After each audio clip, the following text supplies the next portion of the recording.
আমাদের ইব্রাহিম আলাইহিস সালাতু ওয়াস সালাম জাতির পিতা, মুসলিম জাতির পিতা হয়ে তিনি মসজিদ পরিষ্কার করেছেন, আল্লাহর ঘর পরিষ্কার করেছেন।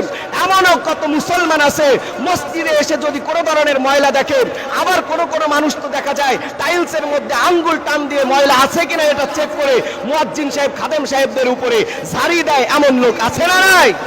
এমন লোক যারা আছে তাদেরকে আমি উদারত আহ্বান বলবো, হযরতে ইব্রাহিম আলাইহিস সালাতু ওয়াস সালাম তিনি জাতির পিতা হওয়া সত্ত্বেও, জলিলুল কদর একজন নবী হওয়া সত্ত্বেও তাকে আল্লাহ পাক রব্বুল আলামিন তার ঘর পরিষ্কার করতে বলা হয়েছে, করতে বলেছেন, তিনি সেটা পরিষ্কার করেছেন। তার সুন্নাত হিসাবে হলেও আপনি আর আমি মুয়াজ্জিন আর খাদেম আর ইমাম সাহেবের মসজিদ পরিষ্কার অপেক্ষায় বসে না থেকে আপনি কমিটি হন, আপনি মুসল্লি হন, আপনি ইমাম হন, আপনি খতিব হন, যেই হন না কেন মসজিদের মধ্যে ময়লা পড়ে থাকবে, সাথে সাথে পরিষ্কার করব ইনশাআল্লাহ। আল্লাহ তাআলা তৌফিক দান করেন, সকলে বলেন আমিন। মুহতারাম হাজিরিন,